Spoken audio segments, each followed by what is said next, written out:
हरे कृष्णा, सभी को सादर प्रणाम। आज हम पढ़ेंगे श्रीमद् भगवद गीता अध्याय 5 श्लोक संख्या 12। युक्तः कर्म फलं त्यक्त्वा शान्तिमाप्नोति नैष्ठिकीम् अयुक्तः कर्म कारेण जय। फले एक सक्तो कृष्ण भावना निबध्यते। भावित व्यक्ति तथा एक देहात्म बुद्धि वाले व्यक्ति में यह अंतर है कि पहला तो कृष्ण के प्रति आसक्त रहता है, जबकि दूसरा अपने कर्मों के फल के प्रति आसक्त रहता है। जो व्यक्ति कृष्ण के प्रति आसक्त रहकर उन्हीं के लिए कर्म करता है, वह निश्चय ही मुक्त पुरुष है और उसे अपने कर्म फल की कोई चिंता नहीं होती। भागवत में किसी कर्म के फल की चिंता का कारण परम सत्य के ज्ञान के बिना द्वैत भाव में रहकर कर्म करना बताया गया है। कृष्ण श्री भगवान है। कृष्ण भावनामृत में कोई द्वैत नहीं रहता। जो कुछ विद्यमान है वह कृष्ण की शक्ति का प्रतिफल है और कृष्ण सर्व मंगलमय है। अतः कृष्ण भावनामृत में संपन्न सारे कार्य परम पद पर हैं। वे दिव्य होते हैं और उनका कोई भौतिक प्रभाव नहीं पड़ता। इस कारण कृष्ण भावनामृत में जीव शांति से पूरित रहता है, किंतु जो इंद्रिय तृप्ति के लिए लाभ के लोभ में फंसा रहता है उसे शांति नहीं मिल सकती। यही कृष्ण भावनामृत का रहस्य है। यह अनुभूति की कृष्ण के अतिरिक्त कुछ भी नहीं है, शांति तथा अभय का पद है। हरे कृष्णा, हरि बोल। सभी को सादर प्रणाम। हरे कृष्ण। बहुत सुंदर उमा माता जी। दिनेश प्रभु जी। हरे कृष्णा प्रभु जी। जी प्रभु जी, आप बोलिएगा कुछ। हरे कृष्णा। सर्वप्रथम परम पिता परमेश्वर भगवान श्री कृष्ण के चरणों में मैं साष्टांग प्रणाम करता हूँ एवं अपने आध्यात्मिक गुरुजनों को साक्षात दंडवत प्रणाम करता हूँ। साथ ही कार्यक्रम में जुड़े सभी माता जी एवं प्रभु जी को दंडवत प्रणाम करता हूँ। मेरे गुरुदेव परम पूज्य राधा मोहित प्रभु जी, जिनकी विशेष कृपा से आज मुझे भगवत गीता के 5वें अध्याय के 12वें श्लोक के संदर्भ में कुछ शब्द बोलने का सौभाग्य मिला है। यह मेरा प्रथम प्रयास है। अभी हम प्रारंभिक तौर पर क्लास में उपस्थित होकर सीख रहे हैं, अतः आप सभी से निवेदन है कि बोलने में त्रुटि स्वाभाविक हो सकती है, जिसे आप क्षमा करेंगे। इस 5वें अध्याय के 12वें श्लोक में युक्तः कर्म फलम त्यक्त्वा शान्तिमाप्नोति नैष्ठिकीम् अयुक्तः काम कारेण फले सक्तो निबध्यते। अर्थात कर्म योगी कर्म फल का त्याग करके नैष्ठिकी शांति को प्राप्त होता है, परंतु सकाम मनुष्य कामना के कारण फल में आसक्त होकर बन जाता है। यहाँ पर नैष्ठिकी का मतलब निष्ठावान से है, अर्थात कर्मयोगी या जो निष्ठावान होकर भगवान की प्रसन्नता के लिए बिना कर्म फल की इच्छा करते हुए कर्म करता है, उसे परम शांति की प्राप्ति होती है। 5वें अध्याय में भगवान श्री कृष्ण निष्काम कर्म के बारे में अर्जुन को बता रहे हैं। यह निष्काम कर्म योग कर्म को त्यागने से ज्यादा आसान है। इस अध्याय के प्रथम श्लोक से 6वें श्लोक तक श्री कृष्ण भगवान ने उपयुक्त विषय में बताए। अभी हम जो चर्चा कर रहे हैं 7वें श्लोक से 12वें श्लोक में किस प्रकार ये निष्काम कर्म योग किया जाए, यह भगवान बता रहे हैं। जो निष्काम कर्म योग का अभ्यास करते हैं, पहला शरीर के साथ अपने को समान नहीं समझते, पृथक समझते हैं, अपने को शाश्वत आत्मा समझते हैं। दूसरा, शरीर से किए जाने वाले कर्मों को भी अपने से पृथक समझते हैं और जो कुछ भी करते हैं भगवान की प्रसन्नता के लिए करते हैं। इस प्रकार से भगवान के साथ संबंध रखने के कारण जीव भौतिक बंधन में फंसता नहीं और शाश्वत सुख की अनुभूति करता है। जो व्यक्ति भगवान के साथ शाश्वत संबंध के दिव्य ज्ञान के चेतना से कर्म करता है। यहाँ पर भगवान श्री कृष्ण यह बताना चाहते हैं कि कर्म योग और सांख्य योग परस्पर निर्भरशील हैं, परंतु कर्म योग ज्यादा सरल है। 7वें श्लोक से 12वें श्लोक में ईश्वरीय साक्षात्कार के 3 स्तर को बताया गया है। इससे पूर्व रूपलता माता जी द्वारा भी इसका उदाहरण दोपहर क्लास में दिया गया था। वो इसके संदर्भ में ट्रेन के संदर्भ में दिया गया था प्रभु जी। अर्थात ब्रह्म परमात्मा एवं भगवान ये तीनों एक ही है। साक्षात्कार में किन्हीं को भी दर्शाया जा सकता है क्योंकि भगवान साक्षात्कार का सबसे उत्तम उदाहरण है। प्रभु जी ने श्री प्रभुपाद जी ने अपने तात्पर्य में इसी दृष्टिकोण से बताया है। ईश्वरीय साक्षात्कार को समझने के लिए हम 3 दृष्टिकोण से विवस्वान सूर्यदेव के उदाहरण से समझ सकते हैं। प्रथम दृष्टिकोण में यह है कि सूर्यदेव से जो रोशनी निकलती है उसे भी सूर्य की संज्ञा दी जाती है। दूसरे दृष्टिकोण में सूर्यदेव को देखकर कि एक चमकदार विशाल गोले के रूप में ऊर्जावान एवं प्रकाशित होकर अंधकार को दूर करता है, उसे भी सूर्यदेव कहते हैं। तीसरे दृष्टिकोण में सूर्यदेव एक विशाल गोले के रूप में तो हैं, लेकिन वे 7 घोड़े वाले रथ में विराजित हैं, जिसका सारथी अरुण देव है और सूर्यदेव का रथ निरंतर ब्रह्मांड में घूम रहा है एवं अपने तीव्र प्रकाश से ब्रह्मांड को प्रकाशित कर रहा है। अर्थात उपरोक्त तीनों का भावार्थ एक ही है। इस श्लोक में 2 श्रेणियों के व्यक्तियों के बारे में बताया गया है। पहला कृष्ण भावना भावित जो भगवान से आसक्ति हैं, दूसरा शारीरिक चेतना जो कर्म फलों से आसक्ति हैं। इसी से संबंधित श्री चैतन्य चरित्रामृत में उल्लेख है, भुक्ति मुक्ति सिद्धि कामी सकल अशांत, कृष्ण भक्त निष्काम अतएव शांत। अर्थात भुक्ति कामी जिसे कर्मी भी कहा जाता है, जो कर्म फल को भोगता है, जैसे दिन भर कठिन परिश्रम करके धन को अपने इंद्रिय तृप्ति में लगाना चाहता है। मुक्ति कामी जिसे ज्ञानी कहा जाता है, जो कठिन तपस्या करके संसार से मोक्ष चाहता है, जैसे ब्रह्मवादी लोग ब्रह्म में लीन होना चाहते हैं।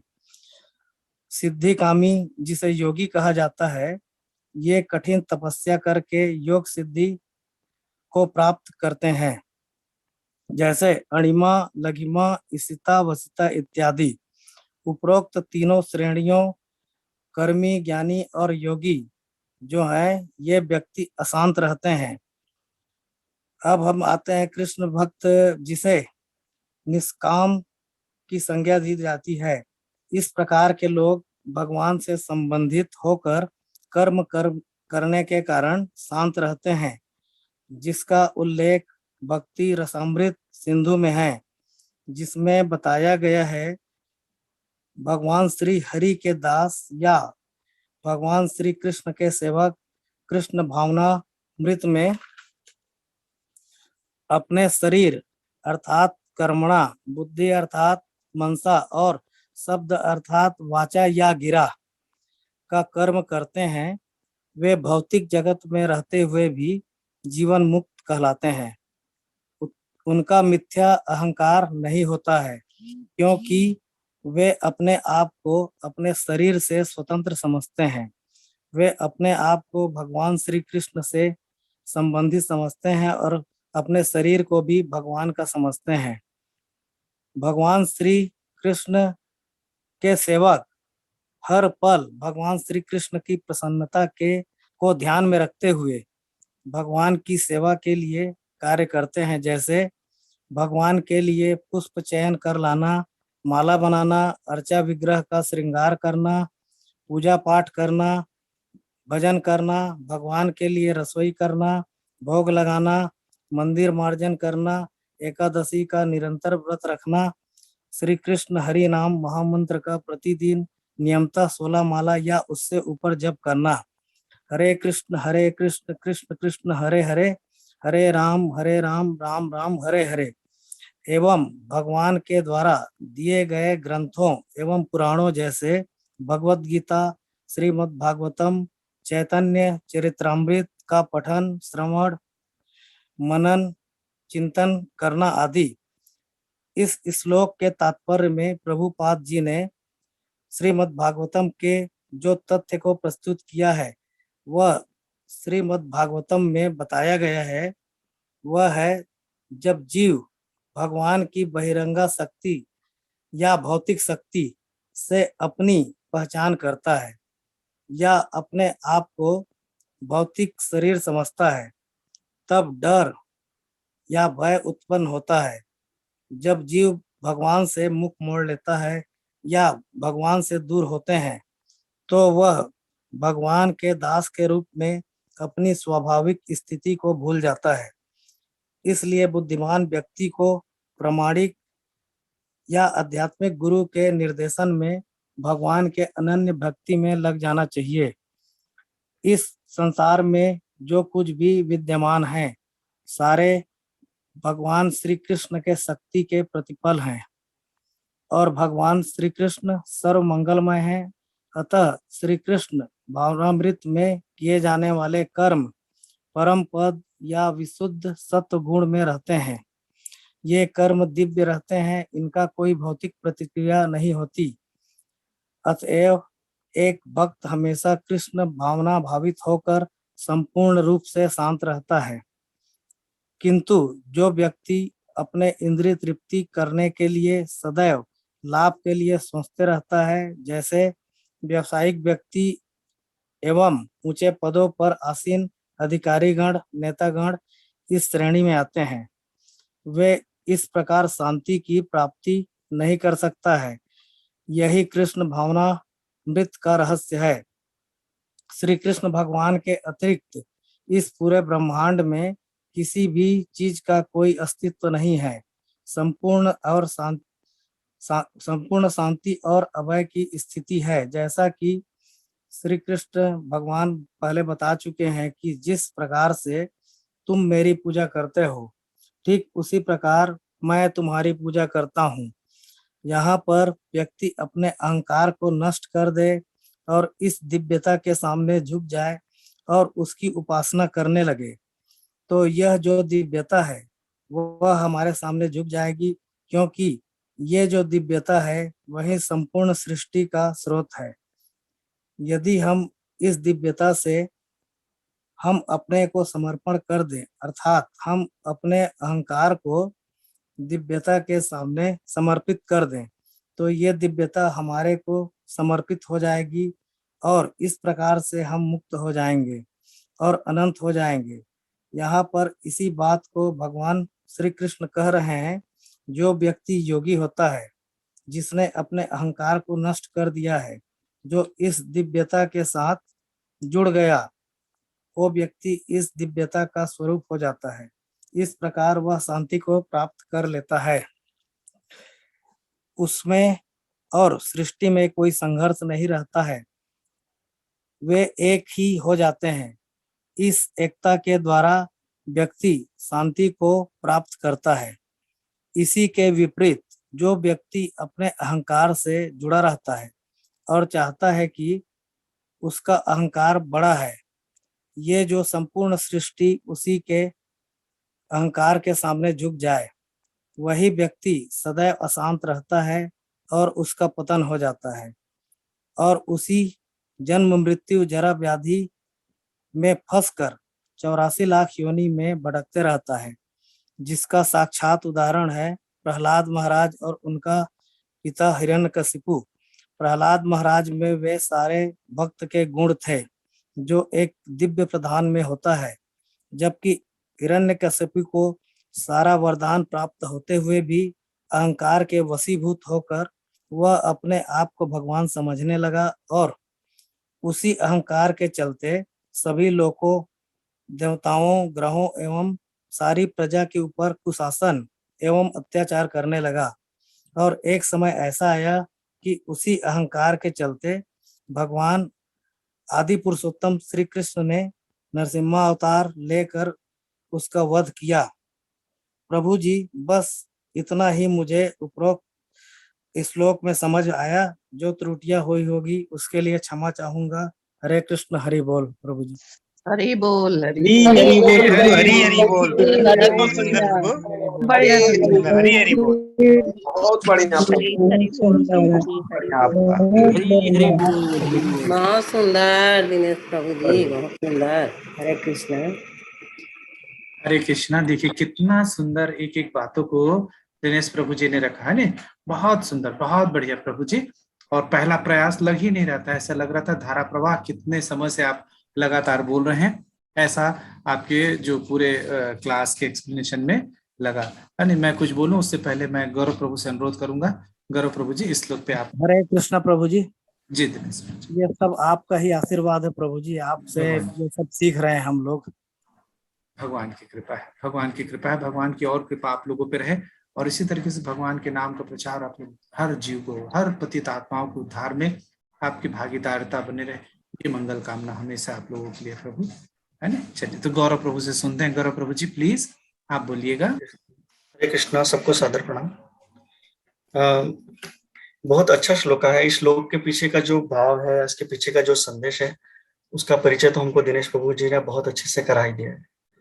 तो इसके पीछे का जो संदेश है वो प्रभु जी ने हमको समझाया। और अगर हम इस श्लोका के तात्पर्य को देखें तो प्रभुपाद के जो जिस तरीके से तात्पर्य में लिखा है शब्दशः, वो इतना सरलीकरण किया हुआ है, इतना सरलता से समझाया हुआ है कि हम सबको बड़ी आसानी से इस चीज को। और दूसरी बात, हम जैसे हम सब एक ही परीक्षा के विद्यार्थी हैं, तो हम सबको ऑलरेडी जो अभी तक जो हम लोग गीता क्लास में जो चर्चा करते आ रहे हैं, तो हमारे सबकॉन्शियस माइंड में इसके पीछे का जो संदेश है वो सबको ऑलरेडी पहले से ही क्लियर है। हम सबको इस चीज का अनुभव है, ऑलरेडी है। हम सबको इसका एहसास है जो इस श्लोका का मैसेज है। तो इसका सरलीकरण करने का प्रयास छोटा सा करूंगा। यहाँ पे इस श्लोक में बेसिकली दो कैटेगरीज के लोगों की बात हुई है। यहाँ पे लोगों की दो कैटेगरीज बताई हुई है। पहली है युक्त और दूसरी है अयुक्त। तो हम समझने का यहाँ प्रयास कर रहे हैं कि जो युक्त और अयुक्त जो ये दोनों कैटेगरीज हैं, इनमें बेसिक डिफरेंस क्या है। तो जैसे श्लोका में कहा गया है, युक्त कर्म फल त्यक्त्वा। मीनिंग ये है कि जो युक्त कैटेगरी में जो लोग भी आते हैं वो क्या करते हैं, वो अपने सारे कर्म फलों को भगवान की सेवा में अर्पित कर देते हैं। तो यहाँ पे एक चीज स्पष्ट कर देना चाहूंगा कि हमको अच्छे से क्लियर होना चाहिए कि हम अपने कर्म फलों को भगवान की सेवा में अर्पित कर रहे हैं। हमारे सुबह उठने से लेकर रात को सोने तक जितने भी हमारे कर्म हैं, जो हमारे अगर हम अपने परिवार से रिलेटेड भी कर रहे हैं, या अपने जॉब से रिलेटेड भी कर रहे हैं, या समाज से रिलेटेड, या राष्ट्र से रिलेटेड, जितने भी कर्म हम लोग परफॉर्म कर रहे हैं, जितने भी कर्म हम कर रहे हैं, उसके सेंटर में हम भगवान को ले आ रहे हैं। कर्म कर रहे हैं, लेकिन उस कर्म में हम उन कर्मों से हम अटैच नहीं हो रहे हैं। उन कर्मों को करते हुए भी हम उन कर्मों से अटैच हुए बिना हमारी जो फोकस है वो भगवान पे है। और हम कहीं ना कहीं ये हमारी जो है फीलिंग वो ये रहती है कि ये कर्म हम जो कर रहे हैं, जैसे फॉर एग्जांपल आप परिवार के लिए धनोपार्जन कर रहे हैं, तो वो परिवार के लिए नहीं, वो वहां पे भी जो परिवार के जो भी आपके परिवार में जो लोग हैं जिनके लिए आप धन उपार्जन कर रहे हैं, वो भी कहीं ना कहीं वो जो आत्मा है वो परमात्मा का ही अंश है। तो आप उन आत्माओं के थ्रू भी परमात्मा की सेवा कर रहे हैं। ये फीलिंग होती है। फाइनली हर जगह आपका जो फाइनल डेस्टिनेशन है, जो आपका जो मन रहता है वो ये रहता है कि मैं परमात्मा की सेवा कर रहा हूँ। अगर आप जॉब में हैं, कोई काम कर रहे हैं, पर्टिकुलरली किसी प्रोजेक्ट में लगे हुए हैं, तो वो जो भगवान की बनाई हुई ये सृष्टि है, उसका जो मेंटेनेंस है उसमें मैं अपना सेवा दे रहा हूँ। क्योंकि सृष्टि भगवान ने रचना करी है, तो उसका मेंटेनेंस भी भगवान को करना है। तो मैं भगवान की सेवा कर पा रहा हूँ इस जॉब के माध्यम से, कुछ इस तरीके से। तो यहाँ पे ये जो मेन चीज जो स्पष्ट करना जरूरी है वो ये है कि युक्त कर्म फल त्यक्त्वा में ये है कि हम अपने कर्म फलों को भगवान की सेवा में अर्पित कर रहे हैं। तो अच्छे से हमको क्लियर हो जाए कि हम कर्मों के त्याग की बात नहीं कर रहे हैं। इससे लोग कंफ्यूज हो जाते हैं कि कर्म फल त्यक्त्वा, नहीं, कर्म फल का त्याग नहीं हो रहा है यहाँ पे। कर्म को नहीं छोड़ा जा रहा है, बल्कि कर्म के फल को छोड़ा जा रहा है। कर्म हम करते जा रहे हैं, कर्म करते जा रहे हैं, लेकिन कर्म के फल के प्रति हम जो है अटैच नहीं है, और हमको कर्म फल की आकांक्षा नहीं। ये चीज ये बहुत ही इंपॉर्टेंट है जो इसमें हमको समझना चाहिए। हम क्या कर रहे हैं, पाप कर्म से तो बचने का प्रयास कर रहे हैं, और पुण्य कर्म है जो पुण्य कर्म भी कर रहे हैं। पाप कर्म और पुण्य कर्म दोनों हमसे होंगे। हम तीनों गुणों के अधीन इस सृष्टि में हैं। हम जो भी कर्म करेंगे वो शुद्ध नहीं हो सकते। हमसे पाप कर्म भी हो रहे हैं और पुण्य कर्म भी हो रहे हैं। हमारा प्रयास ये है कि हम पाप कर्मों को कम से कम करते जाएं, पुण्य कर्मों को भी बढ़ाते जाएं, लेकिन उसके पुण्य कर्म के फल की कामना से नहीं। तो पाप कर्म से बचने का प्रयास कर रहे हैं और पुण्य कर्म के प्रतिफल से बचने का प्रयास कर रहे हैं। तो फॉर एग्जाम्पल हम हॉस्पिटल बनवा रहे हैं, स्कूल बनवा रहे हैं, सराय खुलवा रहे हैं, गौशाला लगवा रहे हैं, कुछ भी प्याऊ लगवा रहे हैं, लेकिन हम सिर्फ और सिर्फ इन जो आज ये जो सृष्टि है, इसमें जो भी मनुष्य हैं, जो आत्मा है, जो परमात्मा के अंश है, उनकी सेवा की कामना से कर रहे हैं। हमको उसके रिटर्न में कुछ नहीं चाहिए। हमको अपने नाम की कोई प्लेट खुदवा के वहां नहीं लगवानी। आसान शब्दों में अगर हम समझे तो ये कि हमको पुण्य फल की कामना नहीं है, हमको किसी सम्मान की कामना नहीं है, हमको किसी यश की अपेक्षा नहीं है। हम समाज सेवा भी कर रहे हैं तो वो ईश्वर को निमित्त रख के कर रहे हैं।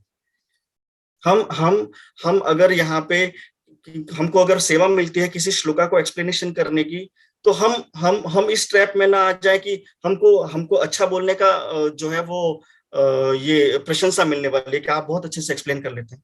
इससे बचने का प्रयास कर रहे हैं हम। श्लोका हमारा जो उद्देश्य है वो ये है कि श्लोका एक्सप्लेनेशन के टाइम पे भी हम स्वयं हमारा शुद्धिकरण कर सके, हमारा भगवान के प्रति प्रेम का जो लेवल है उसको एक सीढ़ी ऊपर लेके जा सके, और वही जो श्रोता है उनमें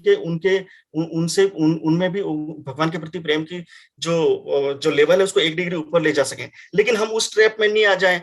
हम इसलिए नहीं बोलना अच्छा बोलने का प्रयास करें कि हमको जो रिटर्न में प्रशंसा मिलने वाली है कि you are a very good speaker, उससे हम कितना बच पाते हैं वो प्रयास करने की कोशिश कर रहा हूँ। मैं करता हूँ। सेकेंडली जो है सेकेंड कैटेगरी की अगर हम बात कर रहे हैं, जैसे अयुक्त, ये तो बात होगी युक्त की। अब अयुक्त है वो क्या है, वो एग्जैक्टली अपोजिट है। वो बिजी है, वो युक्त व्यक्ति से भी ज्यादा बिजी है। उसको तो बहुत सारे काम है, उसको हॉस्पिटल बनवाने हैं, स्कूल बनवाने हैं, धर्मशाला खुलवानी है, प्याऊ लगवानी है, भंडारा करवाना है, सब कुछ करवाना है। लेकिन उसको क्या करना है, वो उसके रिटर्न में उसको अपेक्षा है, उसको यश की प्राप्ति चाहिए। उसको मेन गेट पे सुनहरे अक्षरों में अपनी प्लेट खुदवा के लगवानी है। उसको रिटर्न में सब कुछ चाहिए। समाज से यश भी चाहिए, उसको समाज से सम्मान चाहिए, सब लोगों से प्रेम चाहिए, सबसे प्रशंसा चाहिए, और पुण्य का फल भी चाहिए। वो चाहते हैं कि हमको वो पुण्य फल में मिले, और उस पुण्य फल के प्रभाव से मेरे को इस जन्म में तो ये प्रशंसा और यश प्राप्ति हो ही हो, लेकिन उस पुण्य के प्रभाव से जन्म के आफ्टर जो मृत्यु के बाद मुझे स्वर्ग भी मिल जाए। तो ये बेसिक डिफरेंस युक्त और अयुक्त का समझना है, जिसका हम प्रयास कर रहे हैं इस श्लोका के माध्यम से। और यहाँ पे दोनों व्यक्ति की जो साइकी है उसके मर्म को समझना बहुत ही जरूरी है। ये मुझे इस श्लोका से समझ में आया। वो अयुक्त कैटेगरी का जो व्यक्ति है वो शांत रहेगा, उसको कोई अपेक्षा नहीं है। युक्त व्यक्ति जो रहेगा वो शांत रहेगा, उसको कोई किसी तरह की कोई अपेक्षा नहीं है। आप किसी के लिए भी कुछ भी कर रहे हो, उसको रिटर्न में आपको कुछ भी नहीं है। नहीं, अगर आप किसी के लिए कुछ कर रहे हो, एक एग्जाम्पल, आप किसी के लिए भी कुछ कर रहे हो, फॉर एग्जाम्पल आप अपनी फैमिली के लिए कुछ कर रहे हो, आप अथक प्रयास करके धन उपार्जन कर रहे हो ताकि आप उनको अच्छा जीवन स्तर दे सको। अब क्या हो रहा है, आपको रिटर्न में कुछ चाहिए। आपको अगर रिटर्न में कुछ चाहिए कि वो उसके लिए आप थैंकफुल महसूस करें और आपको एक्स्ट्रा सम्मान मिले और एक्स्ट्रा प्रेम मिले, तो आप डेफिनेटली जो है अशांत रहोगे। आप कुछ भी काम करके देखिए, आप ऐसा एक कोई भी ऐसा काम करके, आपको आपको पर्सनल एक्सपीरियंस रहे होंगे आपके जीवन में, बहुत सारे काम आपने ऐसे कर दिए होंगे या करने पड़े होंगे या फिर आपको अवसर मिला होगा तो आपने किए होंगे जिसमें आपको रिटर्न की एक्सपेक्टेशन नहीं होगी। उस काम को करने के बाद में आपको कभी भी अशांति नहीं मिलेगी, उसके बाद आप शांति रहेंगे, क्योंकि आपको रिटर्न की एक्सपेक्टेशन ही नहीं है। जहां पे आपको रिटर्न की एक्सपेक्टेशन हो जाती है वहां पे आपको निराशा हाथ लगती है और आप अशांत हो जाते हैं। तो ये फर्स्ट केस वन, जिसमें आपने कुछ किया और आपको रिटर्न में एक्सपेक्टेशन हुई, रिटर्न की एक्सपेक्टेशन आपकी पूरी नहीं हुई और आप अशांत हो गए। केस टू में सेकंड कैटेगरी का व्यक्ति है, वो सोचो वो अपने सारे कर्म फलों से बद्ध है और हमेशा से उद्वेग है, हमेशा से उद्वेग में। कुछ कर्मों का तो उसको रिजल्ट मिल जाता है, जो उसने रिटर्न की कामना से जो फल किए हैं, काम किए हैं, उसमें कुछ फलों का तो उसको रिजल्ट मिल जाएगा, कुछ कामों में उसको यश मिल जाएगा, कुछ में काम ठीक नहीं होंगे फिर उसको अपयश मिल जाएगा। तो काम अगर फलीभूत हो गए तो क्या होगा, वो भी एक ट्रैप है। नेक्स्ट टाइम वो उससे भी बड़ा और उससे भी अच्छा करना चाहेगा ताकि उसको और प्रशंसा मिले, और काम फलीभूत नहीं हुआ तो उसको निराशा मिली है। ये सब इसीलिए हो रहा है क्योंकि उसको रिटर्न में किसी न किसी या तो प्रशंसा की या धन की या प्रेम की या कोई भी कामना है। तो ये इसका बेसिक मर्म इस श्लोका का समझ में आया प्रभु। और हम सबको याद आ रहा होगा, हम सबको इस श्लोक से एक बहुत ही सरल सरलीकरण है। हम हर इंडिया में अगर हर दूसरी दुकान पे एक तो अलग रखती थी, इंडिया में हम जाएं तो हर दूसरी तीसरी दुकान पे गीता सार का पोस्टर लगा हुआ रहता है कि उसकी पहली लाइन रहती है कि कर्म करते रहो, फल की चिंता मत करो। बस ये श्लोका बेसिकली वही है। टू बी वेरी सिंपल, कर्म करते रहो, बिना कर्म के फल की चिंता, बिना रिटर्न की इच्छा के कर्मों को करते रहो। तो अब समझ में आया, जो गीता क्लास करने के बाद अब हमको ये समझ में आया कि इसके पीछे का मर्म क्या है। जब पहली बार ये पोस्टर मैंने दुकान में देखा और देखा कि कर्म करते रहो और फल की चिंता मत करो, तो मैं हंस रहा था। इट्स अमेजिंग, कैसे पॉसिबल है ऐसा हो, हम कर्म करते ही हम किसी फल की इच्छा से हैं। लेकिन जब हमने गीता क्लास का अध्ययन किया तब इसके मर्म को हम समझ पाए कि हमको कर्म करना है और कैसा करना हुआ है, उससे अटैच हुए बगैर करना है। फल की तो चिंता होगी ही नहीं जब उससे अटैच नहीं होंगे तो ये जो असंभव सी चीज लगती थी वो पोस्टर में पढ़ के कर्म करते रहे, फल की चिंता मत करो, आज गीता क्लास में सब भक्तों के सत्संग के और सबके इतने अच्छे एक्सप्लेनेशन से और भगवान की कृपा से ये समझ में आता है, तो अच्छा लगता है। तो ये सब संभव है भगवान की कृपा से कि हम लोग गीता क्लास से जुड़ पा रहे हैं और इसके मन को बड़े आसानी से समझ पा रहे हैं। तो अब क्या हो गया, अब तो ये तो हो गई क्लैरिटी कि युक्त क्या है और अयुक्त क्या है। अब नेक्स्ट स्टेप क्या है? नेक्स्ट स्टेप है हमारी चॉइस। अब चॉइस हमारे पास में, हम कौन सी कैटेगरी को जीना चाह रहे हैं। हम अयुक्त होके जी लें, अयुक्त होके शांति वाला जीवन जी लें, या और उसमें फिर भगवान के करीब जाते रहें, कर्म करते रहें जिसमें कि फल की एक्सपेक्टेशन नहीं है। डेली इसको प्रैक्टिस करें, उसको अपने जीवन में लाने की कोशिश करें, प्रैक्टिकल लाइफ में उसको इम्प्लीमेंट करें और धीरे धीरे हम भगवान से समीपता को महसूस करते चले जाएं। चॉइस नंबर 2, हम युक्त वाला जीवन जी लें जिसमें कि आप एक्सट्रीमली बिजी रहोगे और फाइनली होगा क्या, आपकी मनस्थिति हमेशा अशांत रहेगी। उसने मेरे को प्रेज नहीं किया, उसने मेरे को प्रेम नहीं दिया, उसने मेरे को धन नहीं दिया, उसने मेरी प्रशंसा नहीं की, वहां पे मेरा यश नहीं हुआ, ऑल दैट, मेरा प्रमोशन, मेरे इंक्रीमेंट्स, मेरी डेजिग्नेशन, बस ये सब ट्रैप चलता ही रहेगा, हमेशा मन में उद्वेग रहेगा। तो चॉइस इज योर्स, चॉइस आपके पास में है, आपको कौन सा जीवन जीना है, युक्त या अयुक्त।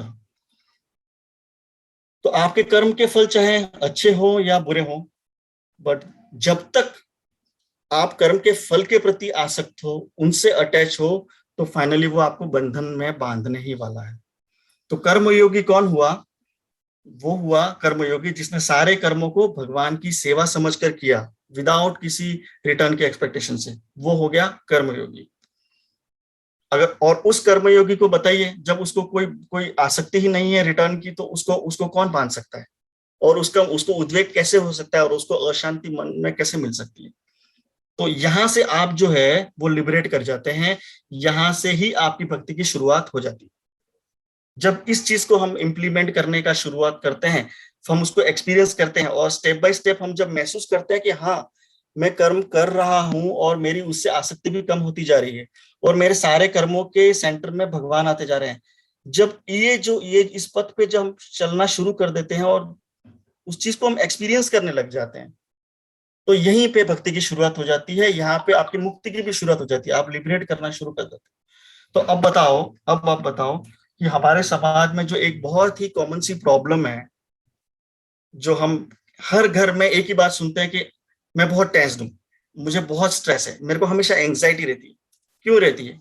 अभी हमने समझा ना, युक्त व्यक्ति जो कि एक्सट्रीमली बिजी है, उसको हमेशा रिटर्न की एक्सपेक्टेशन है और वो एंजाइटी में जी रहा है। तो बस यही है, इसी श्लोका में इसका आंसर है।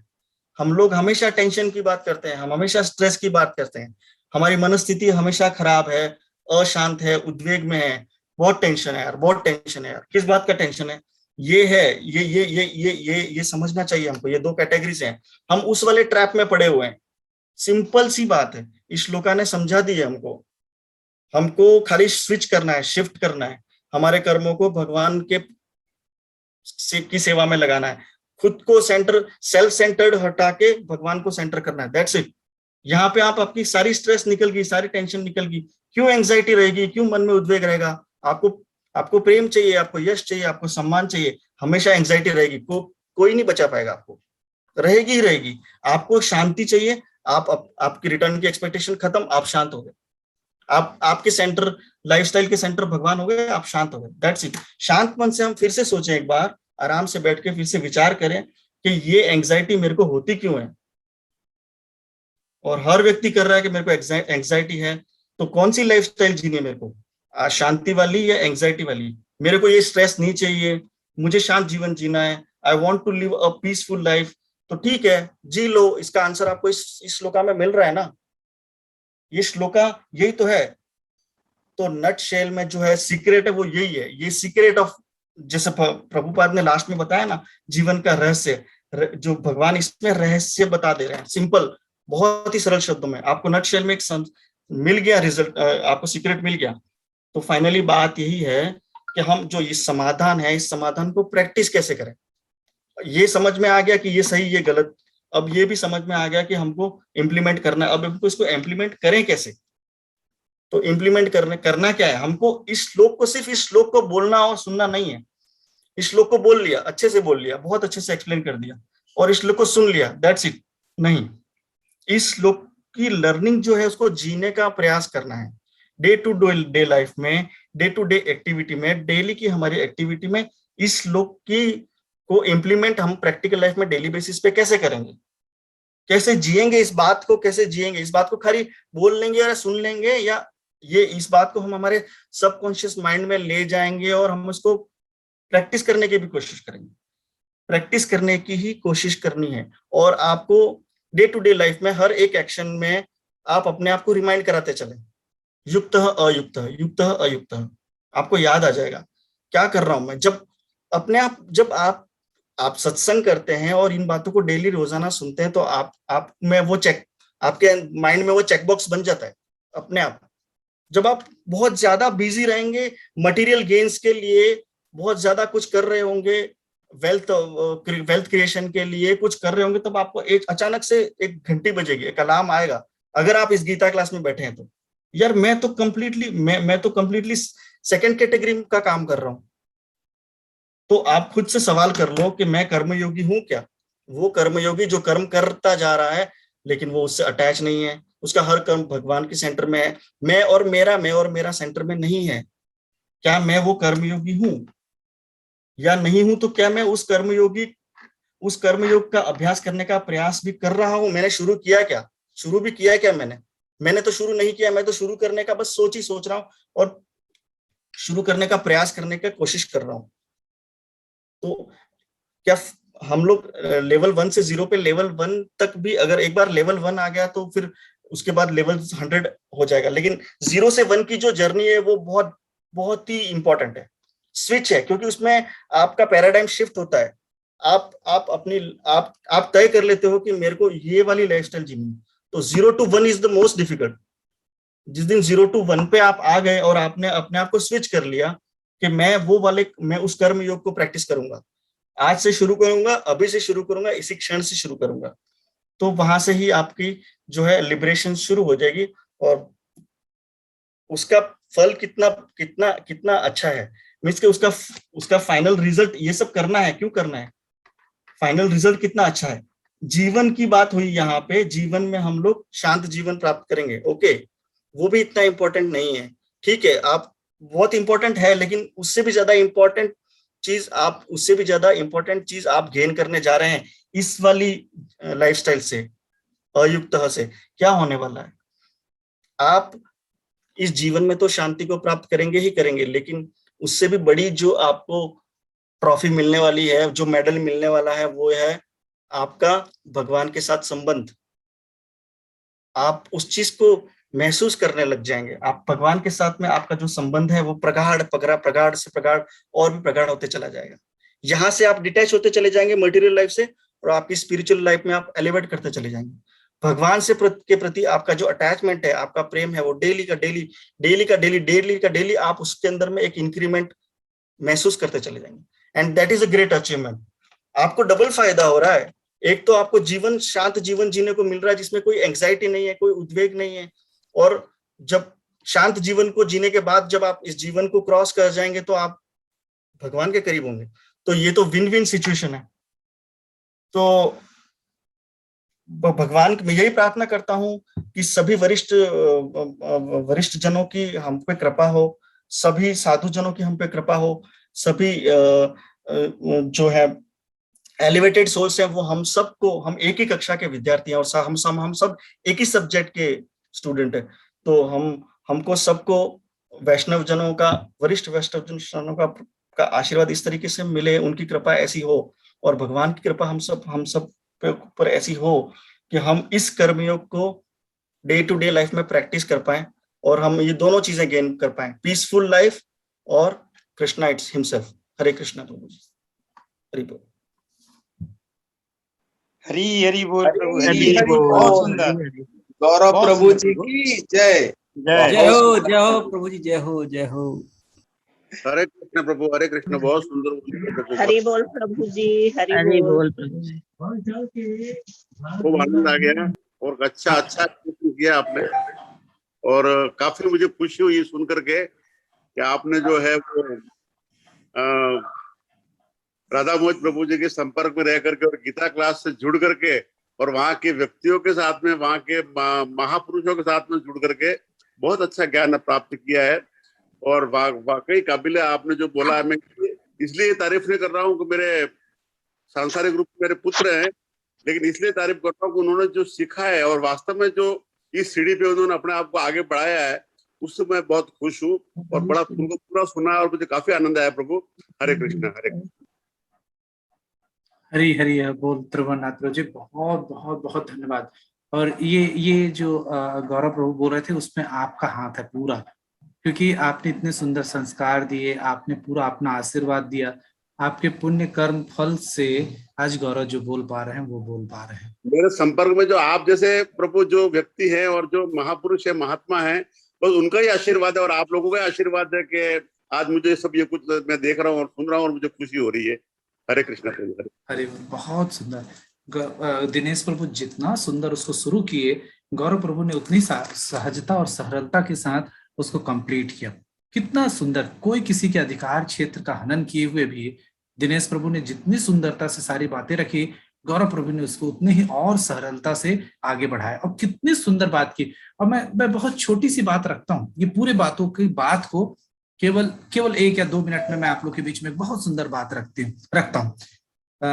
युक्त की बात हुई ना, जो कि हम लोग कर्म फल क्यों ऐसा त्यागने के लिए बोलते हैं, बहुत सिंपल सा कारण है, हमारा उद्देश्य बड़ा है, हमारा उद्देश्य बड़ा होता है। तो जो छोटे छोटे फल प्राप्त होते हैं उनको हमको छोड़ना होता है। कैसे मालूम? किशोरी माता जी जुड़ी हैं क्या? किशोरी माता जी जुड़ी हैं क्या? किशोरी माता जी बता रही थी कि उनके घर आम बहुत छोटा आम का पौधा है और उसमें बहुत सारे आम के फल हुए हैं। तो मैंने बोला अच्छा, तो इस बार बहुत आम हुआ? बोले नहीं, वो छोटे छोटे आम हुए तो पूरे आम को हम लोगों ने तोड़वा दिया। अब ध्यान से सुनिएगा। मैं बोला ऐसा क्यों? तो ये जो पहला फल था आम के छोटे छोटे, इसको तोड़ देने के बाद वो ज्यादा अच्छे से होता है। तो जो सेकंड, थर्ड और फोर्थ होगा वो बहुत सुंदर होगा। नहीं तो ये छोटे छोटे आम ही लेने पड़ेंगे और उसके बाद फिर नेक्स्ट टाइम से वो उसी तरीके का होगा और अच्छे से फलेगा नहीं। इसी तरीके से मैंने देखा ड्रमस्टिक, जो मुनगे का पेड़ है, सहजन बोलते हैं जिसको, उसका पौधा, फला हुआ पौधा, उसको काट देते और उसके बाद फिर सेकेंड टाइम जो निकलता है तो बहुत सुंदर आता है। मैंने मालिकों को देखा कि भरे हुए फूल, खूब सारा फूल खिलने वाला होता है और उसको काट देते हैं। उनका कहना है कि ये छोटे छोटे, ये जो थोड़ा सा शुरू में आ रहा है, इसकी लालच में नहीं रहना चाहिए, इसको तोड़ देंगे, इसको निकाल देते हैं तो जो सेकंड आता है वो बहुत सुंदर आता है। तो जो गौरव, नहीं प्रभु जी, फूल से ना पकौड़ी बनती है अच्छी। हरी हरी बोल माता जी, एक बार आएंगे माता जी आपके यहाँ, हम सब अरे मोस्ट वेलकम, मोस्ट वेलकम। बहुत सुंदर आपके यहाँ पकोड़े खाने आएंगे हम लोग, मजा आएगा हम लोग को। तो यहाँ पे हम लोग चर्चा कर रहे थे कि इतना सुंदर जो छोटे फल हैं उनका त्याग करना होता है बड़े। तो हमको जो छोटे छोटी हमारी प्रशंसा होती है, इसमें नहीं उलझना चाहिए, क्योंकि इसमें उलझेंगे हम, छोटी छोटी प्रसन्नताओं में उलझ जाएंगे।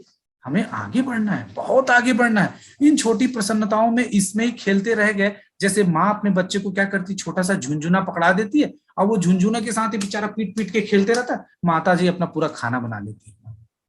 कितना बुद्धू बनाती है माँ, क्योंकि वो झुंझुने से खुश हो जाता है। लेकिन जब वो थोड़ा बड़ा होता है तो देखिए झुंझुने से खुश नहीं होता, फिर वो माँ के पास आ जाता है, माँ का साड़ी पकड़ लेता है, माँ की साड़ी खींचता है। तब देखिए माँ को थोड़ा बड़ा चीज देना पड़ता है, उसे कुछ खाने पीने का देना पड़ता है, बड़ा सा टॉय ला के देना पड़ता है। जो 5 रुपए का झुंझुना था वो काम नहीं आया, अब 500 रुपए का खिलौना ला के देना पड़ा। लेकिन जब और बड़ा हो जाता है तो उसको साइकिल ला के देना पड़ता है, भाई थोड़ा बाहर भी चले जा, यहाँ दोस्त के यहाँ चले जा, ये सामान ले आ। आप देख रहे हैं, आप छोटी छोटी चीजों को त्यागते हैं तो बड़ी बड़ी चीजें मिलती हैं। यदि वो छोटा बच्चा झुंझुना ही पकड़े रहे तो शादी तक केवल झुंझुना ही पकड़ा रहेगा, लेकिन वो क्या करता है, छोड़ते जाता है। जब छोड़ता है तो दूसरा नया मिलता है। यदि वो झुंझुने पे ही खुश रहेगा तो आगे नहीं बढ़ पाएगा। इसलिए जो प्रभु जी बोल रहे थे, हम लोगों को भी इसी प्रकार। अच्छा, एक छोटी बात आप सबके बीच में, हरे कृष्णा, निधि शर्मा माता जी जुड़ी हैं क्या? सुभद्रा माता जी? जी प्रभु जी, सुभद्रा माता जी, आप कैसे दिखेंगे ये आपके ऊपर निर्भर है क्या, या आपके मम्मी पापा कौन होंगे ये आप चुन सकते हैं? हैं सुभद्रा माता जी? जी प्रभु जी, चुन सकते हैं हम लोग, अपने माँ बाप चुन सकते हैं। हाँ, जो हमारे माँ बाप कौन होंगे हम चुन सकते हैं? कभी नहीं चुन सकते ना। नहीं प्रभु जी, नहीं चुन सकते। हमारे बच्चे कौन होंगे हम चुन सकते हैं? नहीं प्रभु जी। मैं क्यों ये बात बोल रहा हूँ, हमारी शुरुआत कैसे होती है? हमारे जन्म से ना। हमारा जन्म ही हमें पता नहीं है कि हम किसके संतान के रूप में पैदा होंगे। हमारे बच्चे कौन होंगे हमको नहीं मालूम। हम किस रूप में दिखेंगे हमें नहीं मालूम। हमारा रंग, रूप, स्वरूप कैसा होगा हम कुछ भी निर्धारित नहीं कर सकते। मैं बहुत बड़ी बात बोलने जा रहा हूँ आप सबके बीच में, बहुत गंभीर विषय, हमारे चिंतन का विषय है ये। हमारा जन्म हमें नहीं मालूम, हमारे माँ बाप हमें नहीं मालूम। देखिए, जो सबसे मूलभूत चीज है, हम कैसे दिखेंगे, हम कैसे बड़े होंगे, हम कैसे रंग रूप में रहेंगे, कुछ नहीं हमारा निर्धारण। फिर किस बात का घमंड? जो शुरुआत ही हमें पता है कि हम किसी चीज का सिलेक्शन नहीं कर पा रहे हैं, तो हम किस बात का त्याग करते हैं? तो न हम रंग रूप निर्धारण कर पा रहे हैं, न मैं अपनी हाइट। आप कितनों झूला झूल लीजिए, नहीं बढ़ते आप। कोई 11 फीट का हुआ क्या आज तक? कोई नहीं हुआ। और कोई झूला झूले बिना भी 6 फीट, 6.5 फीट का हुआ। ना हम अपनी हाइट निर्धारित कर पा रहे हैं, ना रंग निर्धारित कर पा रहे हैं, कोई चीज नहीं। हम थोड़ा अल्टर कर लेते हैं और खुश हो जाते हैं। भाई दांत ऊपर नीचे, डॉक्टर डेंटिस्ट से वो लगवा लेते हैं क्लिप और थोड़ा खुश हो जाते हैं कि ठीक हो गया। लेकिन वास्तविक मूल स्वरूप में हम किसकी संतान हैं? हम परम पिता परमेश्वर भगवान श्री कृष्ण की संतान हैं, आत्मा है। यदि हम इस बात को जान जाते हैं तो हम सभी प्रकार के कर्म फल को बिना बोले त्याग देते हैं, बिना बोले हमारे से त्याग हो जाता है। तो इसलिए मैं बता रहा था ये बातें कि जिस हमारे जन्म का ही हमें पता नहीं, तो फिर किस बात का घमंड करना। और किस दिन मरने वाले ये भी पता नहीं, किस दिन हम जाने वाले किसी को पता नहीं। कोई ऐसा आदमी बता सकता है कि मैं इतने दिन बाद जाऊंगा प्रभु, मैं ये काम हो गया, अब इसके बाद ये काम हो गया, फिर मैं चला जाऊंगा? कोई बता सकता है? निधि माता जी, कोई बता सकता है? नहीं प्रभु जी। किसी चीज का कुछ नहीं मालूम है, फिर भी हम कितनी चिंताओं में लगे रहते हैं ना। जब कुछ पता ही नहीं तो किस बात का चिंता, किस बात के लिए इतना परेशान है हम लोग? क्या करना चाहते हैं हम? कहाँ भाग रहे हैं हम? किस दौड़ पे लगे हुए? ये चिंतन का विषय है। इसीलिए आज सारी बातें गौरव प्रभु ने और दिनेश प्रभु ने ये बात रखी। और वास्तव में ये श्लोक बहुत सुंदर, इस श्लोक को मैं 5 सेकंड में बिना देखे बोल लेता हूं, उसका कोई फायदा नहीं। प्रभुपाद जी से किसी ने पूछा कि मैं 45 मिनट में पूरा गीता पढ़ लेता हूं। बोले पूरा गीता मत पढ़ो, क्या एक श्लोक को आप 45 मिनट जी लोगे? हम श्लोकों को पढ़ लेते हैं, उसका महत्व नहीं है। हम श्लोकों को जी लेते हैं कि नहीं, ये महत्वपूर्ण है। तो हम श्लोकों को जीना, हम भगवत गीता क्लास में सारे साधु संघ हम क्यों रखे हुए हैं? इस सत्संग के माध्यम से हम भगवत गीता को जीना चाहते हैं। हम श्लोकों को याद करना चाहते हैं। क्यों? कितना अच्छा पढ़ता है ये सुनने के लिए।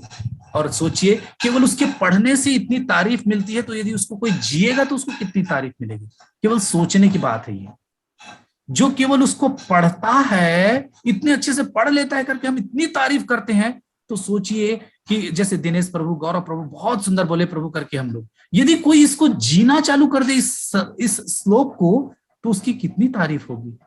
वो तो परम पिता परमेश्वर के लिए अनंत हो जाएगा, है ना। तो ये इस तरीके से बहुत सुंदर श्लोक और बहुत हरे कृष्ण प्रभु।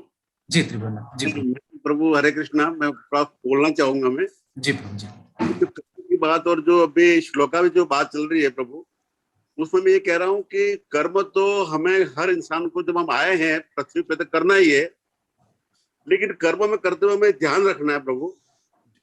मैं मेरी भावना कहना चाहता हूँ। बिल्कुल बिल्कुल बिल्कुल बिल्कुल, बहुत सुंदर बहुत सुंदर, बिल्कुल सही। कुछ कर्म जो होते हैं जो लोहे की बेड़ी होती है, और कुछ कर्म ऐसे होते हैं जो सोने की बेड़िया होती है। लेकिन हमें वो कर्म करने हैं जो किसी प्रकार की बेड़ी ना हो, सिर्फ परमात्मा की ओर हमें अग्रसर करने वाले कर्म। बिल्कुल 16 आने की बात है ना। तो हमारे कर्म कैसे होने चाहिए जो हमें इस कर्म बंधन से मुक्त करे। और भगवान हमको ये शरीर भी इसीलिए दिए हैं कि इस शरीर के माध्यम से, जैसे नदी को पार करने के लिए नाव बहुत जरूरी है, उसी प्रकार से इस जीवन से भगवत प्रेम को प्राप्त करने के लिए, भगवत धाम को प्राप्त करने के लिए ये शरीर चाहिए। और इस शरीर में रहते हुए ऐसे कर्म करने हैं जिससे हम भगवत प्रेम को प्राप्त कर सके, भगवान श्री हरि के चरणों को प्राप्त कर सके। बहुत सुंदर आज का ये श्लोक, और बहुत सुंदर तरीके से सभी ने अपने अपने बातों को रखा। बहुत साधुवाद सभी। जी सूर्य माता जी, वो आपने जो झुनझुने वाली बात कही, उससे कुछ बात याद आया, कुछ शेयर करना चाहती हूँ आपसे। माता जी बोलिए। जैसे कि आपने कहा कि झुनझुना जो माँ जब बच्चा छोटा रहता है तो पहले उसको कुछ भी प्रलोभन दे के उसको खुश करती है और अपने काम में बिजी रहती है। मतलब वो सोचती है कि बच्चे को कुछ भी पकड़ा दूं और अपना काम निपटाती रहूं, ऐसा वो सोचती है। लेकिन जब बच्चा नहीं मानता है तो माँ को उसको उठाना ही पड़ता है अपने गोद में। जब वो देखती है कि वो नहीं मान पा रहा है बच्चा, तो अपना सारा काम छोड़कर फिर माँ आती है और उसको गोद में उठा लेती है। तो ऐसे ही जब हम इस भौतिक वस्तुओं के झुनझुने से खुश होते रहते हैं, तब तक भगवान हमको वो वस्तुएं देकर खुश करते रहते हैं और फ्री रहते हैं, क्योंकि वो भी हमारी जिम्मेदारी नहीं लेना चाहते हैं। वो सोचते हैं चलो बच्चा खुद से ही अपना जिंदगी जैसा संभाल रहा है संभाले। लेकिन जब हम ये सोचते हैं कि हम झुनझुनों से खुश नहीं होना चाहते, तब भगवान को फिर खुद आना पड़ता है और हमको अपने शरण भी लेना पड़ता है। फिर भगवान फिर हमारी सारी जिम्मेदारी स्वयं ले लेते हैं। बस इतना ही कहना था प्रभु जी। एकदम परफेक्ट बात है माता जी, जो आपकी बात है बिल्कुल परफेक्ट है। छोटी सी एक बात उसमें मैं जोड़ रहा हूँ, वो ये कि भगवान झुनझुना कब तक देते रहते हैं, जब तक हम परफेक्ट नहीं हो जाते, इस ज्ञान से परिपूर्ण नहीं हो जाते कि नहीं मुझे वापस जाना है। नहीं तो क्या होगा, जो हम इमेच्योर बच्चों की तरह वहां भगवान की धाम चले जाएंगे और वहां पे भी अपराध करते रहेंगे। इसलिए भगवान हमको इस धराधरती में 84 लाख योनि में घुमाते रहते हैं। और जब हम इस बात को स्वीकार कर लेते हैं, ना this is my last chance, ये मेरा अंतिम है, इसके बाद मैं कभी नहीं, और किसी चीज में नहीं मानते। जैसे आपने बहुत सुंदर बात की, बच्चा जब रोता है तो माँ समझ जाती है ये नाटक वाला है, तब नहीं उठाते। लेकिन जब वो क्रंदन करता है, कहला उठता है, और फिर उस प्रकार का जब रोना आता है तो माँ समझ जाती नहीं अब ये नहीं मानेगा, तो उसको उठा लेती। रोते रहता बच्चा, तो दिन भर रोते रहता है, ठीक है इसका रोने का काम है। लेकिन जब वो कहला जाता है, बहुत कलहट के रोने लगता है, बहुत अंदर से व्याकुल होकर रोता है, माँ तुरंत समझ जाती है और उसको उठा के ना केवल उठाती है, अपना स्तनपान भी कराती है, फिर उसको बहुत सुंदर प्यार भी करती है, उसके गालों पे हाथ भी फेरती, उसके माथे पे हाथ भी फेरती और उसके गालों पे चुम्बन भी देती है।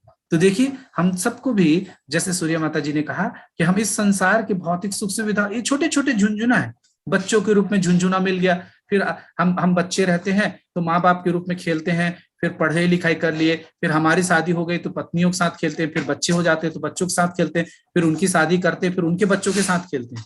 तो भगवान छोटा छोटा झुंझुना हर 5 साल 10 साल में नया झुंझुना देते रहते हैं, और हम उस झुंझुने को खेल के बहुत खुश रहते हैं। जब हम इन झुंझुनों से ही खुश रहते हैं तो भगवान बोलते हैं अभी तुम हमारे लायक नहीं हुए। और जब जो इन सारी चीजों से मुक्त होके भगवान श्री हरि से भगवत गीता का पाठ करता है, भागवतम का पाठ करता है, 4 नियमों का पालन करता है और हरे कृष्ण महामंत्र का जप करता है, तब वो धीरे धीरे इन चीजों को करने से उन झुंझुने को छोड़ने की आदत बनती है। और फिर जब भगवान को पता चलता है कि हाँ ये अब परफेक्ट हो गया, तो वो स्वमेव लेने आते हैं और लेके जाते हैं। बहुत सुंदर सूर्य माता जी, बहुत बहुत धन्यवाद। हरे कृष्णा। श्रीमद् भगवत गीता ग्रंथराज की जय, शिलाय प्रभुपाद की जय, शिलाय गुरुदेव की जय, अनंत कोटि वैष्णविंद की जय, निताय गौर हरि हरि हरि हरी हरी बोल। किरण माता जी कुछ बोलना चाह रहे हैं? जी किरण माता जी। हरे कृष्णा प्रभु जी, प्रणाम। कल मुझे बहुत दुख हुआ कि मैं मोबाइल में प्रॉब्लम की वजह से नहीं अटेंड कर पाई, और आप लोगों ने सबने शुभकामना दिया, तो ये मेरे लिए बहुत ही खुशी की बात है। ये तो सो गए हैं और जल्दी सो भी जाते हैं, तो आज मैं इसीलिए बस, और आपको तो बोल ही सकती हूँ, आप भैया भी है, तो एक बार आज आप फिर से भी शुभकामना दीजिए। जब तक आपके मुंह से ना सुनूं ना भैया मेरे को तो प्लीज एक बार आप बोलिए, और आप सभी को धन्यवाद। भगवान की असीम कृपा जो है पूरे गीता परिवार की ओर से हरिहर प्रभु को हम लोग बहुत बहुत जन्मदिन की हार्दिक शुभकामनाएं देते हैं। भगवान उनको हमेशा सुरक्षित रखे, स्वस्थ रखे, प्रसन्न रखे और उनका जीवन मंगलमय हो, और भगवान श्री हरि की सेवा में वो भी लग सके। सब परिवार आप लोग भगवान की असीम कृपा सब परिवार पे बनी रहे, ये